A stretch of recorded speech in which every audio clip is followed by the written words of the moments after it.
Oh, 1, 2, 3, 4. This is a show with no particular niche, baby. It's always about hanging out. Ha ha ha ha. Maybe we'll laugh at some stuff. Maybe we'll learn something new. But it's always about hanging out, me and you.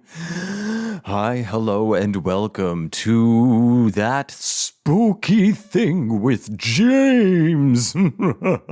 I'm your host, James, and I'm wearing it's not really a spooky outfit. It's more of the English are coming ass outfit. It's more of a burn the witch ass outfit. It's more of a hear ye ass outfit.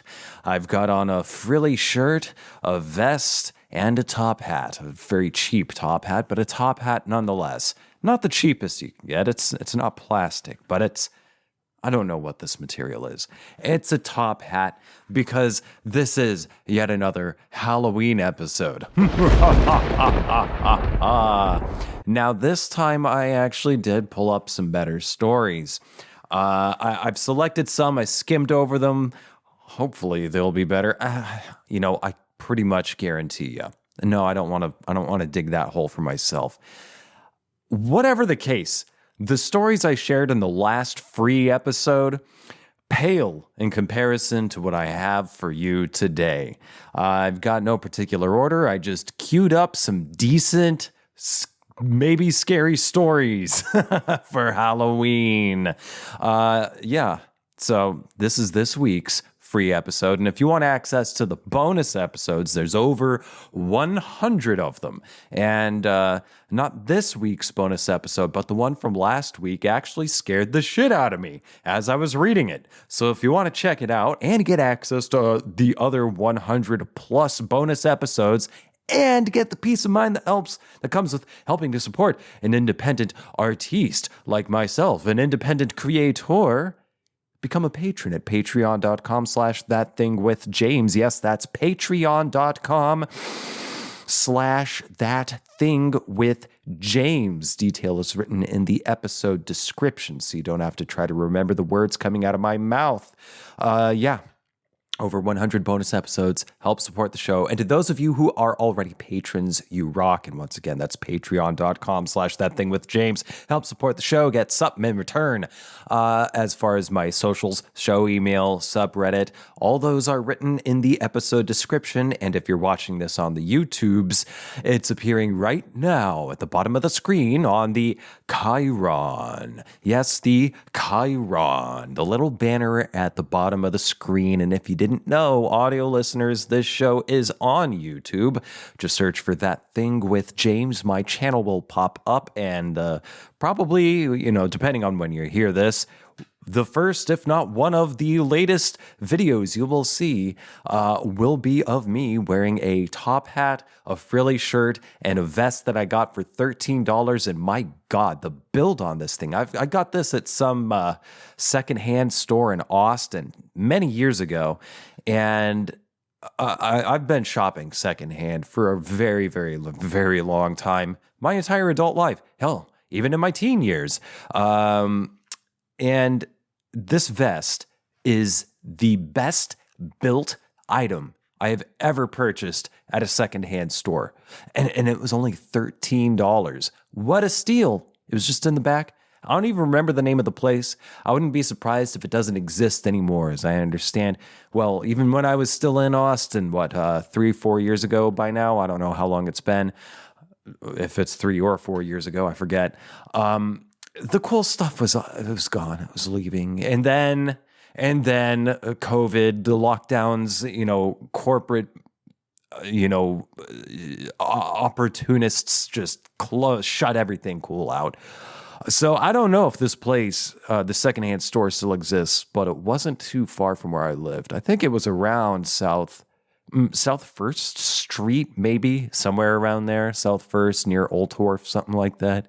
If you're in Austin, and if you know what I'm talking about, if you know the place I'm talking about, let me know. Send me email, the show email, or write a comment on the YouTube comment section for this video. I want to know. So anyway, yeah, the show's on YouTube. You can see the cool costume because it's Halloween season. It's October, which means it's Halloween. It's a month of Halloween. It's my favorite holiday of all time. Yes, I love Halloween, and I would very much like to just wear costumes all the time, all year round. That's the kind of guy I am. I want to dress up fun all year round. Okay, I'm getting thirsty, so let me whet my whistle, and then we will get into these stories, these scary stories that I found on Reddit, whether they are real or not, whether they're fact or fiction.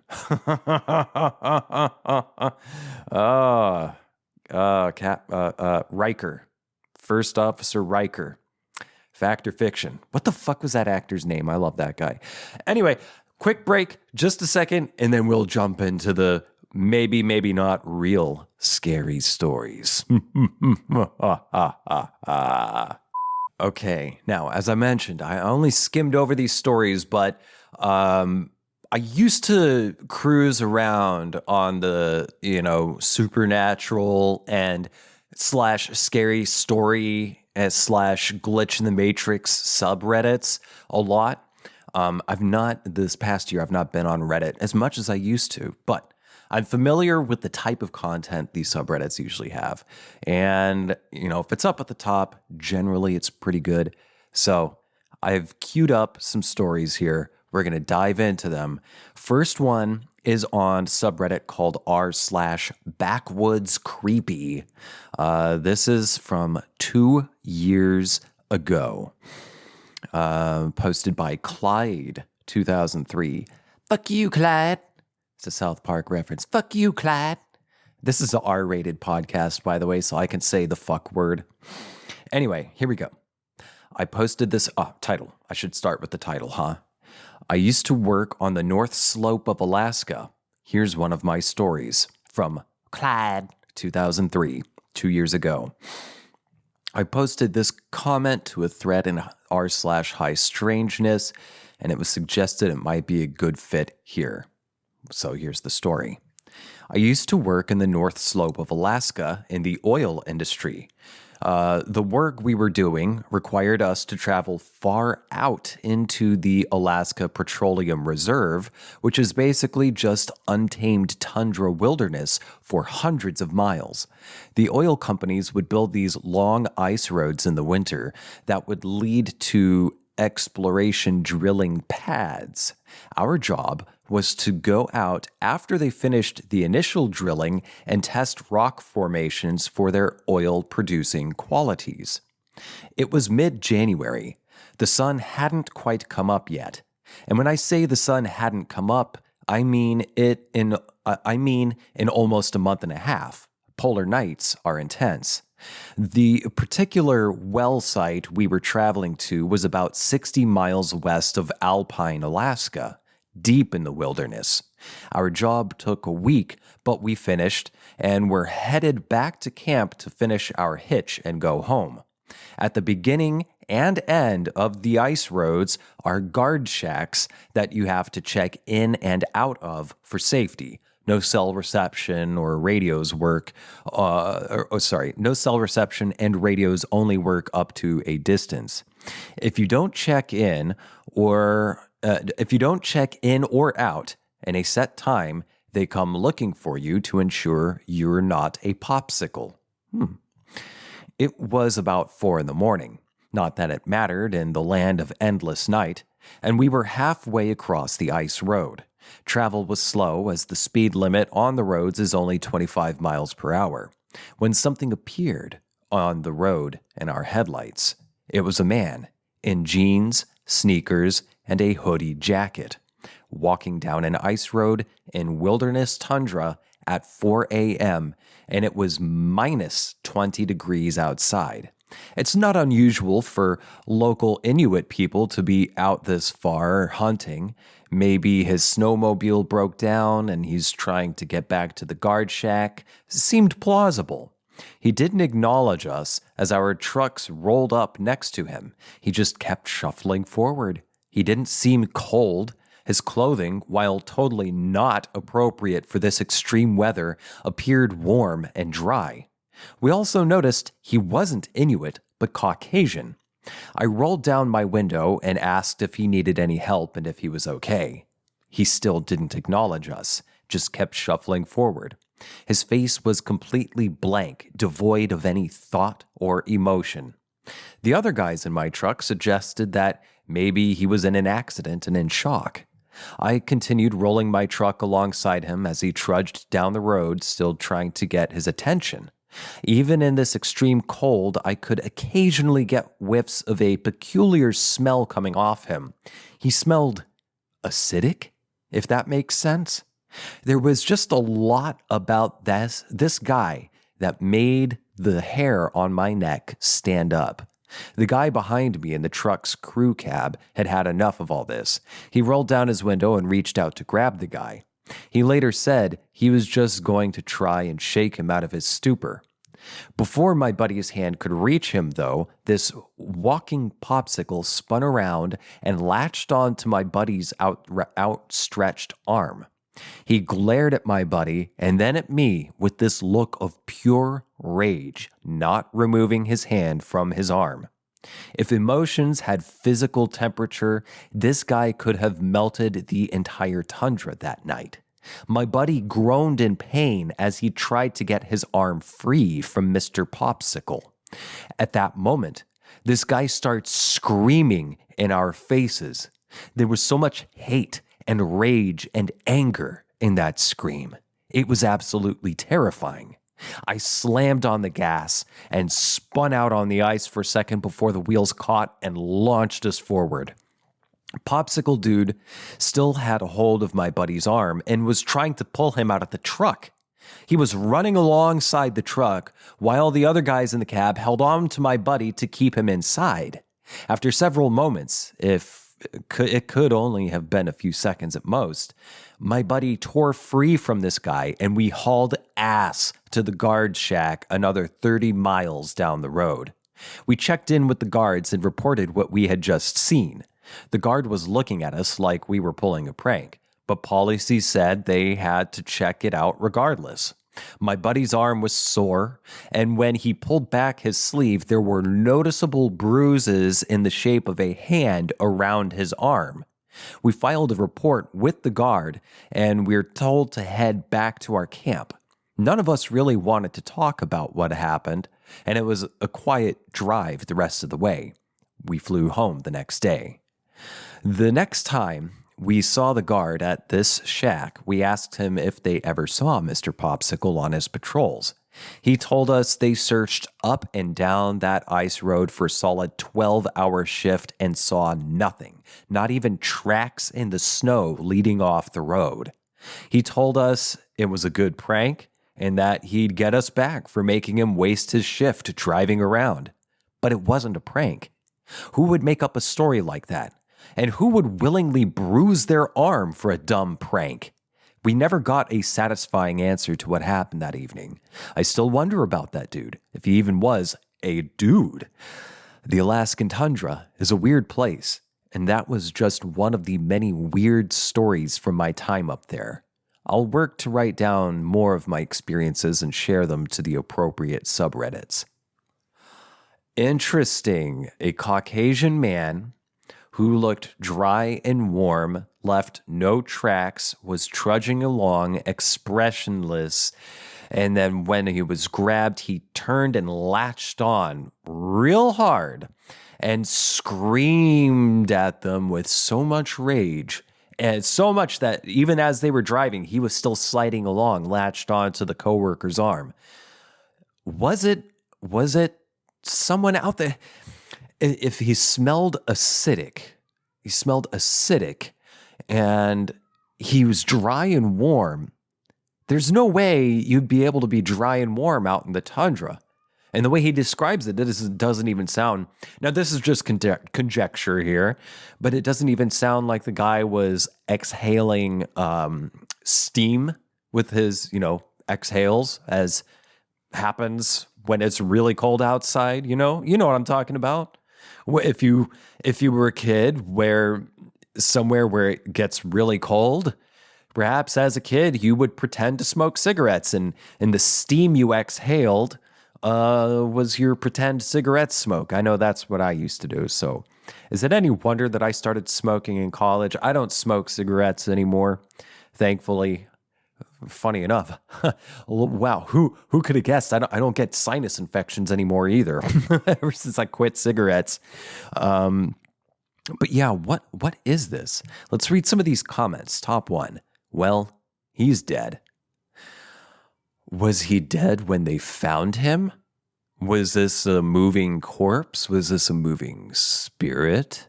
Let's read some more comments. Know anybody on the slope? You had some good details in there. OP replied, I worked on the slope for a few years with Halliburton over in Kuparuk. Let's see, is there any more? I'm on the slope now. Hey, since you work in the slope, I have a couple questions. My husband works. Oh, drilling job questions. We'll skip over that. Here's one. Just listen to this on Radio Rental. I guess that's a podcast. That guy is most likely dead because you guys didn't help him. What the fuck? To which OP replies, and how would you have handled the situation differently? Oh, and the contender replies, you had multiple guys in the vehicle. You guys could have gotten him in the vehicle with you. Instead, you drive off because he screams, and instead of notifying the police / search and rescue, you just decide this must be paranormal.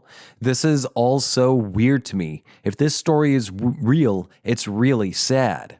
To which OP replied, go ahead and reread the story and get back to me.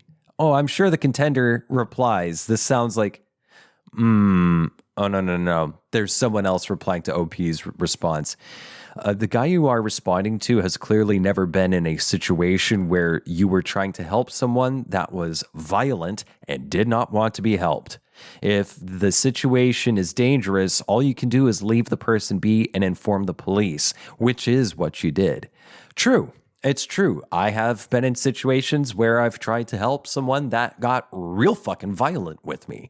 They did not want help, regardless of whatever mental state they were. I mean, generally, yeah, they do need help, but if they're so out of it that they become violent towards you, then that means they're that out of it enough to do some real damage with that violence.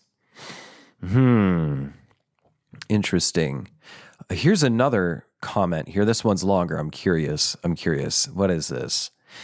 From Practical Jaguar. This is a comment on the post. Actually, I've seen all kinds of BS coming from that native village next to Alpine. I was up there from 89 until 2009 when we built the pipeline from Alpine to GC2 Kuparuk oiled fields. Those, oh God. I'm not going to read the rest of that. That seems... No, that's just a fucking hateful racist right there. I don't appreciate that comment. I'm not going to read that. There might have been drugs involved with this. I don't know. There was a weird post I read a while ago where someone was talking about staying the night at their old sister's house, and something that looked like their sister and their mother combined was wandering around the house early in the morning. And when the quote-unquote person saw them, it did almost the exact same thing you described. It got filled with rage and started screaming its head off before running off. Whatever the thing is, it sounds super similar to this. Yeah, could be a shapeshifter. It could be a meth head. It could be a schizophrenic. Could be a schizophrenic meth head. Or it could be a shapeshifter. We don't know, man. The Americas are filled with a lot of spirit out in the wilderness. Let me take another sip of water, and then we'll move on to another story. Just a second. Okay, this one is on r/horror stories, posted 5 years ago from This Is Me XXO. Title, The Lady in the Tree. Lady! Hey, lady! There was a huge oak tree in my grandma's backyard when I was about 6 or 7, which has since been cut down. excuse me, where I lived, it was not uncommon for someone to have oak trees somewhere in their yard. But this tree, it was stripped of its bark, making it a gray ash color. There were no leaves, and never once did I see any on it when I visited. I hated going in the back to play by myself. The branches always seemed to be looming over me, seeming to be dark, even on a bright, sunny day. One day when I got bored and decided to go outside to play, I decided to swing on the tire attached to rope hanging on one of the branches. It was innocent enough. My grandmother was inside washing the dishes, but she could see me through the window as it had a direct view into the entire backyard. I sat down and slowly started to swing. The branches croaked and squeaked each time I went back and forth. It sounded like it would break at any moment, but it was actually pretty sturdy. I'd used it before. But then suddenly, I got a creepy feeling, like something was watching me from above. But I was too scared to look up. I looked through the window to see if my grandmother was still there. But when I looked at her, she was looking above me, a terrified look on her face. Her hand was covering her mouth. I felt like the sun suddenly vanished and a misty fog rolled in around me. When did that get there? I couldn't move. My fight or flight had me at the option 3. My fight or flight had me at option 3, frozen. I started hearing a creaking sound on the branch above me, like something was swinging back and forth slowly, but it wasn't me. I hadn't moved within the last 2 minutes. I almost started to cry when my grandmother finally came rushing outside and over to me, quickly moving me. She shielded me from seeing what was on the tree. Nothing was said when we got back inside, though I think she didn't want to freak me out more than I already was. My grandmother moved from that house a few months later after cutting the tree down. She didn't want me to come over after that, but now that she's in her new home, she lets me come over whenever I want. A few years later, when I remembered the incident, I asked her what happened. She sighed. I had a feeling she still didn't want to tell me, and she answered me with the most terrifying answer anyone could think of. There was a woman hanging from her neck. It was all twisted, and the bone protruded through her skin, but she wasn't dead.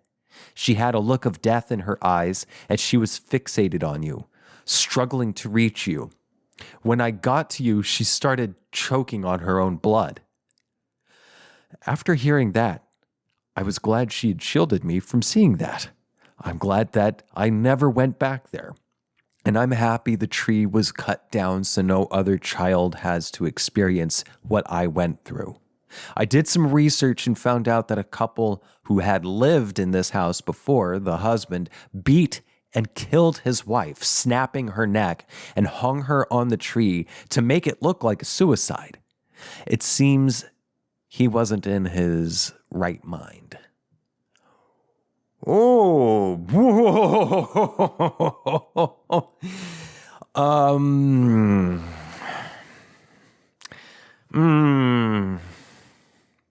I've got a story to share. Not as scary. I used to hang out at my Aunt BB's house. May she rest in peace. A lot of my family's dead now. And a lot of them were very old when I was still very young. I'm one of the youngest members of a old passing family. But I used to hang out with my Aunt BB a lot. And I think I must have been around 12 or 13 at the time. And my cousin, one of my cousins would hang out with us. She was, I think, a year or two younger than me. But we would hang out because we all pretty much lived on the same street out in the country. And one day, it was the middle of the day. Might have been summer, might have been a weekend or something, might have been just after school, but it was bright, full sunlight outside. And my Aunt BB had like a glass door, like a rolling glass door that led out to a small back patio to a small backyard, but she also owned the rest of the property, which let on. There was like a fence, her small backyard, barbed wire fence, which then let into a big pasture. No animals or anything, just a lot of hay that local ranchers would pay her to go and cut and bale and use as feed. One day, me and my cousin, who I don't feel like naming because she's still alive, we were hanging out at it was my cousin. BB was my cousin's grandma, but BB was my aunt. And BB must have been in her, I don't know, 70s by this point, maybe. Like I said, I'm the youngest in an old family, one of the youngest. BB, something caught her attention, and she said, I think someone's in the backyard. And she asked us if we saw that, whatever that was. And we said, no, we didn't see anyone. She was like, did you see a shadow, a silhouette or anything? No, we didn't see anyone. And we all would have had clear view of the direction she was looking at out back toward the pasture in the backyard. We were in her living room, but we could all see wherever she was seeing, and neither my cousin nor I had seen anything, but BB saw it, and she was, suddenly found it hard to breathe. Like she was shocked, and she said, "I swear, I just thought I saw my husband." Her husband, one of my uncles. I apologize. I cannot think of his name right now. I can't think of his name right now. Really big Native American dude, Creek guy, big dude, tall, muscular. He passed away when I was 4 or 5 years old. So this would have been, half my life ago when this occurrence happened at BB's house. And she said, I swear, I just saw my husband. And she went outside like she was shook, like she actually saw him walking by. She went out there and we followed her out there. She looked everywhere. There was no one around. And this all happened in a span of time. And the landscape was such that it's not like someone could just like duck down and hide all of a sudden. There was no one, but she clearly saw her husband. Now, the reason I bring this up, after reading this story of the lady in the tree with the girl with the grandma, I've had several experiences, usually with older women, and I think maybe culture may have something to play with into this, patriarchal norms, meaning that, men are supposed to be the strong, rational ones within, patriarchal norm, lore mindset. But regardless, I grew up around a lot of old people, and that included a lot of old women. And there are several occasions that I've been, spending the day hanging out, visiting with old family members because they were just old and they lived in town. And they would see something all of a sudden or hear something all of a sudden, something that I didn't see or couldn't hear, or sometimes I did see something flick by or hear a little knock or a voice or something. There have been several occasions with grandma age women. I mean like old women, catching something paranormal. I'm going to take another sip of water and then we'll get on to our third and final story for this episode. Just a second. All right. This one is on r/ghost stories from 4 years ago, posted by Christian is Lost 72. Title, The White Witch. In the early 1980s, I lived in Okinawa, Japan. My dad thought that seeing the old world would be an adventure and that would help my brother and I become better men. And I have to say, I think he was right. Before being in the military showed me cultures many would never get to experience, and I am thankful for every experience that life gave to me, even the scary ones.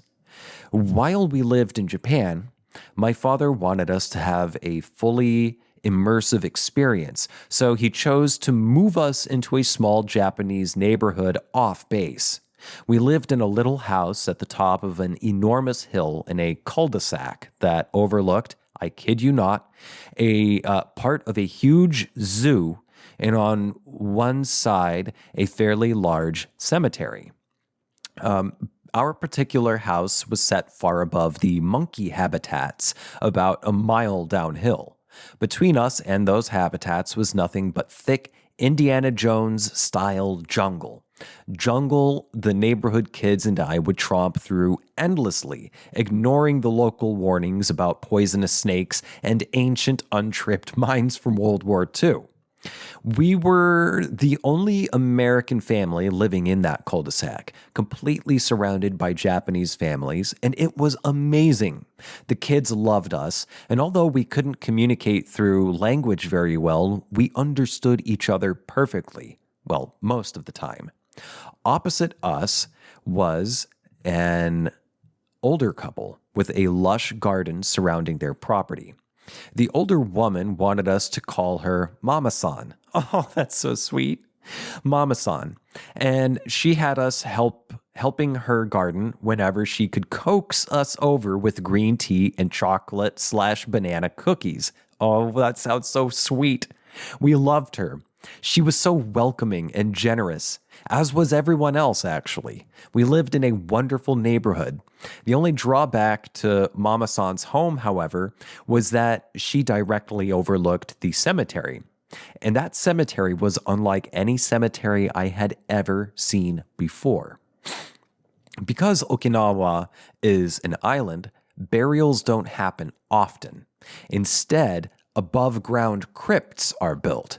Many of them are built into the sides of hills that make up the island. The crypts are large, made of huge arcs of polished stone set over a large square of stone, which has a square insert cut into the middle of it for the coffin to be placed inside. Once inside, the square is inset with another piece of polished stone just inside, leaving a kind of shelf on the outside so offerings could be made to the lost loved ones. Yen, food, flowers, incense are some of the offerings given. Below Mama-san's house was a valley that swooped back up into another hill opposite her home. That valley and both hills were covered with these crypts, and spiderwebbing up and down through the crypts were various stone step pathways that were old and badly maintained. It was quite a sight. One evening, Mama-san asked me to come visit with her alone. She had something to show me, but it was only for me as the older brother. Intrigued and a bit proud, I agreed. She took me to the back of her garden and sat me on a thick wooden bench that was carved with the scenes of fishermen and men with swords, and she told me that she had a story to tell. Mama-san then disappeared for a few minutes and soon returned with a tray that held hot green tea and sweet rice cakes. Sitting next to me, she smiled and commented on the colors of the evening sky as the sun began to lower. Mama-san said she had seen me, my brother, and some other kids daring each other to follow a stairway path down into the cemetery. You have to understand, the path from our little home area down to the cemetery consisted of hundreds of steps, many broken or cracking in and out of bushes and at a steep incline. It would have been dangerous for anyone, But the real test was seeing how long we could take walking through the crypts at night. Mama-san wanted to explain why that was a bad idea. Many years ago, during the war, Americans were thought to be devils, monsters that would murder innocent citizens for no reason other than to kill. That fear was the product of wartime propaganda used to encourage young men to military service and farmers to fight alongside them. But many didn't. Many ran. And with nowhere to go, nowhere to hide, hundreds of Japanese citizens hurled themselves off a cliffside rather than face torture at the hands of their perceived enemy. I was terrified at hearing this. I had no idea this had happened. I was mortified and hit with such sadness that I started to cry. The sun was setting and the sky went from pink and blue to a deep orange and red. Mama-san reached out and held my hand, telling me not to worry. This was in the past, and the past is something we must always remember so we never go back. She went on with her story. One young woman had followed through with this sacrifice with her 2 children, but she survived the fall. She was in a coma for months. When she did regain consciousness, she was horrified to realize that she was not with her children. She had been buried somewhere in that cemetery below in an unmarked crypt that held many others. The woman would spend days and nights searching the cemetery, crying in pain, the torment of her loss unbearable, until the day she threw herself into the ocean to hopefully be reunited with her lost family. But they say she never found her children. Her act of suicide doomed her to purgatory. She would remain tortured for eternity. The sun had disappeared. The cemetery drowned in inky blackness. The main path dotted with dim, broken lights, feebly illuminating small areas. Mama-san continued. She still wanders the cemetery, she said, looking for her kids. You can hear her crying. And then she pointed down. I didn't want to, but I did. I looked. In the back of the cemetery, in the darkness, there was a white figure. At first, a bright white shimmer, moving slowly, kind of shaking. It moved from side to side like it was moving among the crypts, as you could actually hear the crying. Softly at first, but then low moans and whimpers of pain as it got closer. I was terrified. I wanted to run, but Mama-san held my hand and whispered that she couldn't come up here. We were too far. But that is why we shouldn't go down there after dark. She said many don't know her story. She said many don't know her story and call her the White Witch, which angers her. It's best to stay away. It's best to pray for her.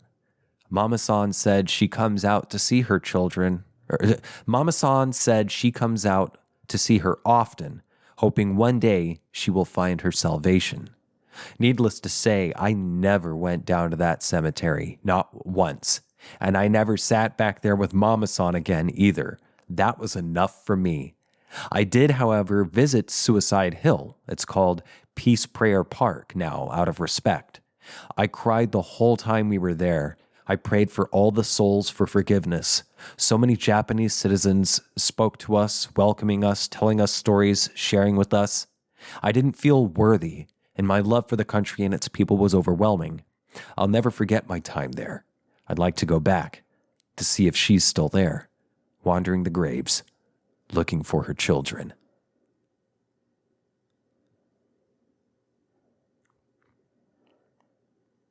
That's it for this episode.